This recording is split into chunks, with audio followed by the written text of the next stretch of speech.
He signat un contracte de lloguer i ara he descobert que no compleix amb la regulació.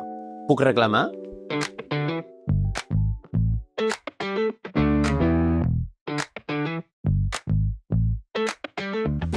I tant! Desgraciadament, és habitual que en el procés de llogar un pis alguns rendistes immobiliàries facin trampes i es saltin la llei d'habitatge i la regulació de lloguers, aprofitant-se del desconeixement o fins i tot de la desesperació de les llogateres. I és possible que algunes llogateres no s'adonin de l'estafa fins un cop signat el contracte. Molta gent es pensa que aleshores ja no hi ha res a fer, però no és així.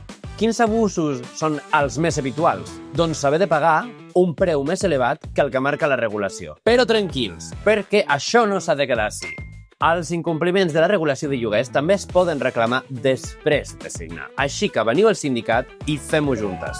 Si us estan cobrant un lloguer més car que el que marca la regulació, reclamarem una baixada de preu i que us retornin la diferència del que heu pagat fins ara. Però com puc saber si m'han estafat? Doncs atenció, perquè això és una mica complicat. En primer lloc, això aplica si veu signar el contracte més tard del 16 de març de 2024. Si aquest és el teu cas i el pis ja havia estat llogat per tu o per algú altre en els últims 5 anys, llavors el preu està congelat. Què vol dir això? Que el preu que estava pagant l'anterior llogater és el que hauràs de pagar tu.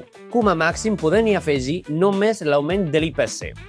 I com puc saber quin preu estava pagant l'anterior llogater? Doncs demanant aquesta informació a l'Incasòl. És fàcil i no triguen gaire en respondre. A la descripció et deixem tots els detalls per esbrinar-ho. D'altra banda, si el pis no s'ha llogat, el preu el marcarà l'índex de regulació del lloguer del Ministeri. Però, a més, si el propietari és un gran tenidor, és a dir, té 5 habitatges o més, s'aplicarà el preu més baix de les dues opcions anteriors, o el que estava pagant l'anterior llogater o el que marcava l'índex. Sigui quina sigui l'estafa, si creieu que us ho van fet a vosaltres, veniu al sindicat i reclamem-ho.